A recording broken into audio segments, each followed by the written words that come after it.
నమస్తే, welcome to Leo. మనతో ఉన్నారు పొలిటికల్ అనలిస్ట్ శ్రీలీల గారు. నమస్తే అండి. నమస్తే అండి. బైరెడ్డి శబరి వర్సెస్ బైరెడ్డి సిద్ధార్థ రెడ్డి. మొత్తానికి అక్క తమ్ముడు మధ్యన ఏం జరిగిందో తెలియదు కానీ ఇప్పుడు వీళ్ళిద్దరి మధ్యన ఒక వార్ నడుస్తుందని గతం నుంచి వార్ నడుస్తుంది. ఒకళ్ళు వైసీపీ, ఇంకొకళ్ళు టీడీపీకి సంబంధించి. ఒకళ్ళు ఎంపీ, ఒకళ్ళేమో అసలుకి వాళ్ళకి ఉన్న పోస్ట్ కూడా ఏందో అర్థం కానిటువంటి సిచ్యువేషన్. బైరెడ్డి సిద్ధార్థ రెడ్డి పొజిషన్ కూడా తెలియదు. ఇలాంటి సందర్భంలో బైరెడ్డి సిద్ధార్థ రెడ్డి చేసిన వ్యాఖ్యలు ఏవైతే ఉన్నాయో అవి జగన్మోహన్ రెడ్డిని అన్నట్టుగా ఉన్నాయని చెప్పి మనకి కొద్దిగా అర్థమవుతుంది. ఇంకొకటి వచ్చేసి అందరు వదలందరూ కూడా కలిసి ఒక సమూహంగా తయారైతే అది వైసీపీ అన్నట్టుగా శబరి గారు చాలా స్ట్రాంగ్ వార్నింగ్ ఇవ్వడం.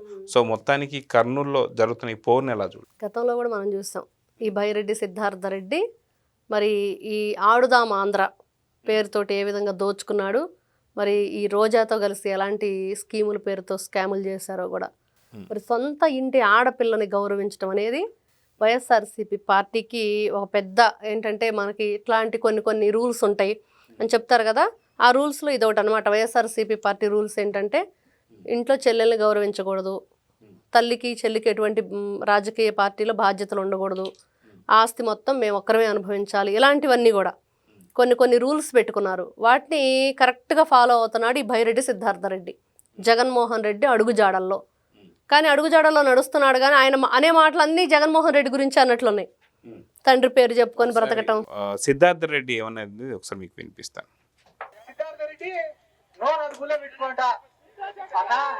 నేను తండ్రి పేరు చెప్పుకొని రాజకీయాల్లోకి వచ్చినాను కాదు,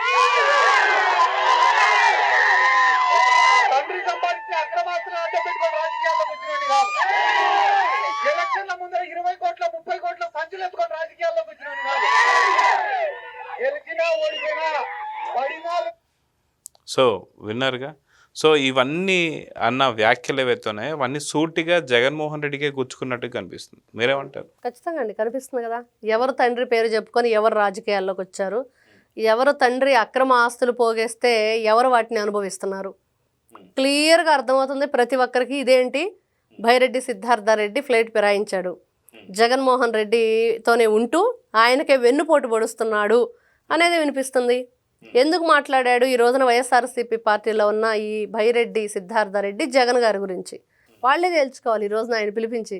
ఏం మాట్లాడుతున్నావురా బాబు, ఏమనుకొని ఎవరి గురించి చెప్తున్నావు అని. అంటే వాళ్ళకి అలవాటు ఏదో అనుకుంటారు చెప్దామని. పాపం అక్కడికి వెళ్ళేటప్పటికి సీన్ రివర్స్ అన్నట్లుగా అంతా కూడా వాళ్ళ స్క్రిప్ట్ అంతా మారి వాస్తవాలు బయటకు వస్తాయి. అదే వచ్చింది గతంలో. మొన్న కూడా చూసాం, రోజా ఇంటర్వ్యూ చూస్తే మీకు అర్థం అవ్వట్లేదా ఏం మాట్లాడుతుందో. వాళ్ళ ఫ్యామిలీలో అన్ని ఆస్తి గొడవలు ఉన్నాయి, ఎవరికి విలువ ఇవ్వరు అని చెప్పేసి అలానే సేమ్ అదే మాటలు మాట్లాడుతున్నాడు. ఈ రోజున చెల్లెని గౌరవించరు, వాళ్ళకి ఎక్కడ విలువ ఇవ్వరు.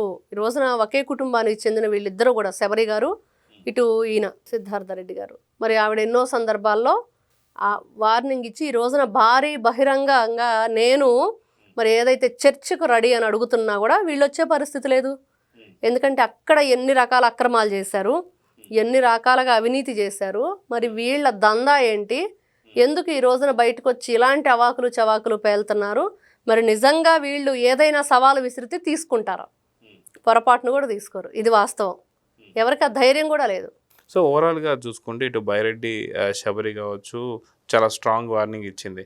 ఖచ్చితంగా రాయలసీమకి మీరు గతంలో 2019-24 దాకా ఉన్నప్పుడు మీరు చేసిన అభివృద్ధి ఏంటి రండి చర్చిద్దామని చెప్పేసి అని మాట్లాడుతున్నారు. సో ఆడుదాం ఆంధ్రాకి సంబంధించి దాదాపు 119 కోట్ల స్కామ్ కావచ్చు, అదేవిధంగా చాలా అక్రమాస్తులు దోచేసుకున్నాడు సిద్ధార్థ రెడ్డి అని చెప్పేసి అన్న ఆరోపణలు కావచ్చు. నిజంగా దోచుకోనప్పుడు అక్రమంగా మీరు స్కామ్ చేయలేదు అని చెప్పి ఆడుదాం ఆంధ్రలో చేయలేదని చెప్పి మీరు బలంగా నిరూపించుకో చర్చలో పాల్గొనవచ్చు కదా. ఎవరికి ఉందండి ధైర్యం? జగన్మోహన్ రెడ్డి గారికి ఉందా? అప్పుడు షర్మిలా గారు అవి గొడ్డలి అని ఎందుకు పెట్టుకోమన్నారు? వాళ్ళు ఎప్పుడూ ఆ నియోజకవర్గానికి న్యాయం చేయకపోగా అన్యాయమే చేశారు. ఎవరు? నారా చంద్రబాబు నాయుడు గారు ఒకటే చెప్పారు అసెంబ్లీలో. ఆ వీడియో మళ్ళీ చూడాలనిపించింది. నువ్వు అడ్డంగా పడుకున్నా కూడా పులివెందులకు కూడా నీళ్లు తెస్తానంటారు. అది మరి చరిత్ర. ఇలాంటి చరిత్ర హీరోలకి చరిత్ర గురించి తెలియదు. ఈ రోజున నువ్వు ఎమ్మెల్యేగా ఉండి, నీ తమ్ముడు ఎంపీగా ఉండి, నీ నియోజకవర్గంలో మరి అక్కడ మౌలిక సదుపాయాలు లేక, రోడ్లు సరిగ్గా లేక, కనీసం వాటర్ కూడా లేకపోతే నారా చంద్రబాబు నాయుడు గారు తీసుకొచ్చారు. ఆయన పారించిన నీళ్ళకి నువ్వెళ్ళి ఏం చేసావు? హారతులు ఇచ్చొచ్చావు, జలహారతి. గతంలో ఏం చేశాడండి? 2 ట్యాంకర్లు పెట్టి, 2 గేట్లు పెట్టి, ఒక సినిమా సెట్టింగ్ పెట్టి ఏదో చేశాడు. రాయలసీమకి జగన్మోహన్ రెడ్డి ఏం చేశాడంటే అంతా డ్రామా చేశాడు. అంతా కూడా సినిమాలాగా ఒక గ్రాఫిక్స్ అనమాట. అంత దారుణాలు చేసిన నువ్వు ఈ రోజున ఏ విధంగా చెప్పుకుంటావు? ఎవరు రాయలసీమకు ద్రోహి? ఎవరు చేశారు ద్రోహం? ఎవరికి నువ్వు అండగా నిలబడ్డావు? ఎప్పుడైనా ఎవరికైనా ఇదిగో ఈ 10 రూపాయలు ఇచ్చాను, వీళ్ళకి వైద్యం అందించాను, వీళ్ళకి సేవలు చేస్తానని చెప్పి చెప్పుకున్నాడా? నిన్న చూసాం నారా లోకేష్ గారు ఏదైతే ఈ తలసేమియా బాధితులకు సంబంధించిన ఆ రూరల్ ట్రస్ట్ ఉందో అక్కడికి వెళ్ళి ఆ హాస్పిటల్కి సంబంధించిన అవన్నీ కూడా ఆయన యువగళం పాదయాత్రలో హామీ ఇచ్చారు. అది నెరవేర్చుకున్నారు. సత్యసాయి జిల్లా ధర్మవరం నియోజకవర్గం బత్తులపల్లి గ్రామంలో. మరి అది ఒక నాయకుడు అంటే ఎలా ఉండాలంటే ఇచ్చిన మాట కట్టుబడి ఉంటాడు. ఇచ్చిన మాట నిలబెట్టుకోవడానికి వాళ్ళు ఎన్ని విధాలుగా, మరి నువ్వు కూడా చాలాసార్లు మోడీ దగ్గరికి వెళ్ళినట్లున్నావు. మరి ఏం చేశాడు మోడీ గారి దగ్గరికి వెళ్ళి? చేసింది ఏమీ లేదు. అది ఒక సంస్థ అండి, పేదలకి అనారోగ్యపరమైన సమస్యలు వస్తే సేవలు అందించేది. ఈయన వెళ్ళి అవి లేకుండా చేశారు. ఆ సంస్థకు రావాల్సిన ఏదైతే బయట నుంచి నిధులు ఉంటాయో అవి రాకుండా చేశారు. ఈ రోజున నారా లోకేష్ గారు పలుమార్లు కేంద్ర ప్రభుత్వంతో మాట్లాడి వాళ్ళకి ఆ నిధులు మంజూరు అయ్యేటట్లు చేశారు. ఆర్టీఏ మరి ఇన్ని రకాలుగా మీరు రాయలసీమకి ద్రోహం చేశారు తప్పించి ఎవరికి ఉపయోగపడ్డారు? అన్నా క్యాంటీన్లు ఎందుకు తీసేశారు చెప్పండి? అసలు రాయలసీమలో జగన్మోహన్ రెడ్డి ఒక ఇది కాదు అని చెప్పుకోవటానికి ఏదన్నా ఉందా? అంత అన్యాయమే కదా, అంత బూటకమే కదా, అంత నాటకమే కదా నువ్వు చేసింది. అంటే శ్రీశైలం నుంచి ఏదైతే బ్యాక్ వాటర్ ఉంటుందో అది కేసీఆర్ చెప్తే ఆపేశారని చెప్పేసి ఇక్కడ నిండు తెలంగాణ చెప్పాడు కదా, చెప్పాడు. మరి అంటే కేసీఆర్ మాట విని నువ్వు రాయలసీమకు నీళ్ళు ఇవ్వకుండా ఉన్నటువంటి నువ్వు ఈ రోజు వచ్చేసి ఏదో నీతులు చెప్తున్నావు అంటే మరి ఎవరు నమ్మరు. ఈ రోజున 2 తెలుగు రాష్ట్రాల్లో కూడా ఏం జరిగింది, ఏ విధంగా జగన్మోహన్ రెడ్డి అన్యాయం చేశాడు రాష్ట్రానికి. మరి కేసీఆర్ చెప్తూ నువ్వు వినేదేంటి? నువ్వు రాష్ట్రంలో ముఖ్యమంత్రిగా ఉండి నీ రాష్ట్ర ప్రజల గురించి నువ్వు ఆలోచించకుండా నీ స్వలాభం కోసం, నీకేదో నీ అవసరాలు తీర్చుకోవటం కోసం మీరిద్దరూ కలిసి రాష్ట్రాన్ని ఏ విధంగా కొల్లగొట్టారు? ఎన్ని కంపెనీలను వెనక్కి పంపించారు? అమర్ రాజా బ్యాటరీ ఎవరు పంపించారండి వెనక్కి? ఈరోజు గల్లా జయదేవ్ గారి మీద ఎవరు మరి కొరడా జులిపించారు? అన్యాయంగా అక్రమంగా వాళ్ళని ఎన్ని ఇబ్బందులు గురి చేశారు? అంటే మనిషిని ఎలా కృంగదీశారంటే రాజకీయంగా ధైర్యంగా ఎదుర్కోలేక వాళ్ళ బిజినెస్ మీద దెబ్బతీశాడు జగన్మోహన్ రెడ్డి. ఎంత ఘోరం అది! నువ్వు రాజకీయ నాయకుడు ఎట్లా అవుతావు? నువ్వు రాయలసీమకు మంచి చేసావంటే ఎవరు నమ్ముతారు? ఈ రోజున రాయలసీమని రాయల్ ఎన్ఫీల్డ్ తోటి ఏ విధంగా బుల్లెట్ బండిని పరుగులు పెట్టిస్తున్నా, ఇంకొక వైపు రక్షణ కవచం లాంటి యుద్ధ విమానాలకి ఈ రోజున శంకుస్థాపన జరుగుతున్నా, ఎన్నో రకాలుగా కియా మోటార్స్ మరి ఇది వచ్చినా ఎన్ని రకాలుగా, ఒకటా రెండా, ఎన్ని రకాలుగా ఈ రోజున తీర్చిదిద్దబోతున్నారు. రాయలసీమను రతనాల సీమగా మారుస్తానని గతంలోనే నారా చంద్రబాబు నాయుడు గారు అక్కడ ఏదైతే ఈ వాటర్కి సంబంధించిన డ్రిప్ ఇరిగేషన్ పెట్టి పండ్ల తోటలకు కానివ్వండి, అదేవిధంగా అక్కడ సాగు భూమికి కానివ్వండి, ఏ విధంగా వాళ్ళకి అంటే భూసారం ఎంత ఉంది ఆ భూసార పరీక్షలు చేయించి వ్యవసాయ రంగంలో ముందుకెళ్లే విధంగా ఆయన తోడ్పాటు చేశారు. ఈ విధంగా ఎవరు చేస్తున్నారు? కుప్పాన్ని ఏ విధంగా తీర్చిదిద్దుతున్నారు? మొన్న అవార్డు వచ్చింది కదా బెస్ట్ గ్రామీణ అభివృద్ధికి సంబంధించి, వీళ్ళు ఎంత గొప్పగా తీర్చిదిద్దారో. అంటే ఎదవలకు కేర్ ఆఫ్ అడ్రస్గా మేము ఉన్నామని మీరు పదే చెప్పించుకోవాలని మీకు ఆశగా ఉంది, అంతకుమించి ఇంకేం లేదు. అంతే. ఈ రోజున శబర్ గారు మాట్లాడిన మాటలే మనం అడుగుతున్నాం. నిజంగా మీరు ఏం చేశారు రాయలసీమకి? నిజంగా ధైర్యం ఉంటే, నిజంగా మీరు చేసుంటే, నిజంగా మేము బయటకు వచ్చి మాట్లాడతామంటే వచ్చి మాట్లాడండి. మీకు ఆ ధైర్యం ఉందా?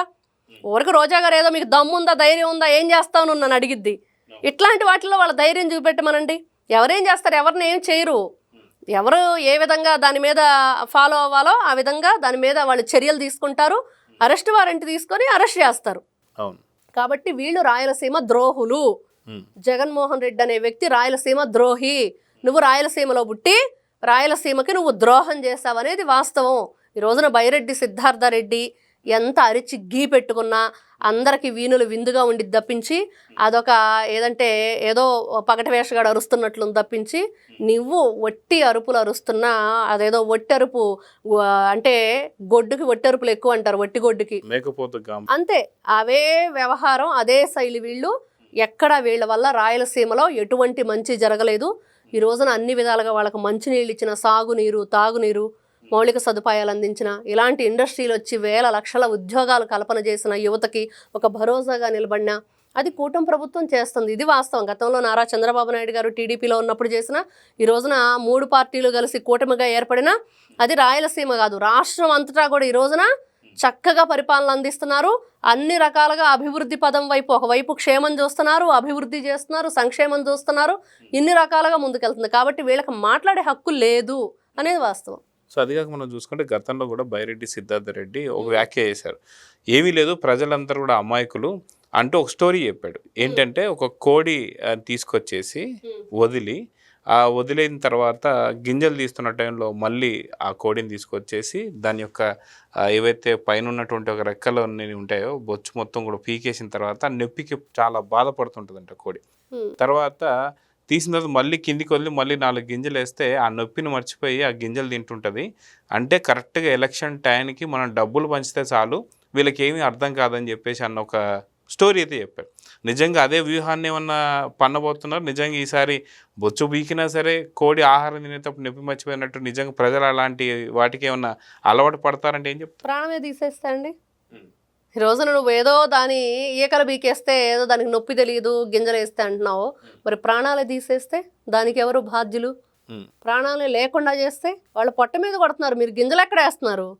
ఏదో ఆ రోజున అప్పటికి ఒక 1000 రూపాయలు ఇస్తే అవ్వదు కదా, వాళ్ళ జీవితానికి భరోసా ఇచ్చేవాడు కావాలి. కానీ నిజంగా అలా డబ్బులు ఇస్తే నమ్మేటువంటి పరిస్థితి ఉంది. నిన్ను నమ్మను జగన్, అంతే. జనం ఎవరు జగన్ని నమ్మరు. అదే రేపు నినాదం అయితే సైకో పోవాలి, సైకిల్ రావాలి ఎట్లాగానో, ఇక మీదట జనం ఎవరో కూడా జగన్ని నమ్మరు. నిన్ను నమ్మం జగన్ అనే నినాదంతో ముందుకెళ్తారు. మరి ఎదుర్కొనే ధైర్యం కానీ, అడిగే క్వశ్చన్స్కి ఈ రోజు నువ్వు బహిరంగంగా చర్చికి వచ్చే ధైర్యం ఉంటే మరి అంతే. ఈ రోజున చర్చకు వచ్చే ధైర్యం నీకుంటే నిజంగా మీ జగన్మోహన్ రెడ్డి మీ బ్యాచ్ అంతా వస్తే రాయలసీమకు మీరు ఏం చేశారు, ఎంత అండగా నిలబడ్డారు మీరు నిరూపించండి. అప్పుడు దాన్ని బట్టి మిమ్మల్ని జనం నమ్ముతారో నమ్మరో 2029లో ఖచ్చితంగా మీకు చూపిస్తారు. అదే జరిగిద్ది. కాబట్టి వీళ్ళ మేకపోతు గాంభర్యాలో, వీళ్ళ వెర్రి అరుపులో, పిచ్చి కేకలకో ఎవరూ కూడా వినిపించుకునే పరిస్థితిలో లేరు. అది భయంతో అరుస్తున్నారు, ఎక్కడ బయటపడిపోయిద్దు అని చెప్పేసి ఆ కేకలు అనమాట. అవన్నీ కూడా ఆహాకారాలు చేస్తున్నారు వీళ్ళు. కాబట్టి ఇక్కడ ప్రజలకు న్యాయం చేసింది ప్రజాప్రభుత్వం. ప్రజలు ఈ రోజున నమ్మింది ప్రజాప్రభుత్వాన్ని. ఇది మంచి ప్రభుత్వం అని పదే పదే ప్రభుత్వం ఈ రోజున నిరూపించుకుంటుంది ప్రతి విషయంలో. అగ్రిగోల్డ్ భూములు మరి దాని మీద ఎన్ని రకాలుగా మరి ఈ రోజున కేబినెట్ చర్చ జరిగింది. దశాబ్దాల తరబడి అది ప్రతి ఒక్కరికి కూడా ఇబ్బందికరమైన పరిస్థితి. 4141 కోట్ల రూపాయల ఆస్తులు అక్కడ. వాటన్నింటినీ కూడా వాళ్ళకి ఏ విధంగా రికవరీ చేయాలి ఆ భూముల ద్వారా అనేది నారా చంద్రబాబు నాయుడు గారు దీన్ని మీరు లక్ష్యంగా కాదు వాళ్ళకి ఆ పని జరిగేటట్టు చూడండి అనేది ఆయన ఈ రోజున గట్టిగా చెప్పిన విషయం. ఇవన్నీ మర్చిపోయి ఈ రోజున ప్రజలు ఏదో మేము రూపాయి ఇస్తే 2 రూపాయలు ఇస్తే కూలాళ్ళలాగా మా దగ్గర పనిచేస్తారు. ఈ రోజున ప్రజలు చూడాలి ఇలా మాట్లాడుతున్న వాళ్ళకి ఏ విధంగా బుద్ధి చెప్తారో 2029లో వాళ్ళే చెప్తారు. సో చూద్దామండి. ఖచ్చితంగా బైరెడ్డి శబరి వర్సెస్ సిద్ధార్థ రెడ్డి ఏం జరగబోతుందో చూద్దాం. మరి నమస్తే నమస్తే అండి. Please subscribe to Leo news for more videos.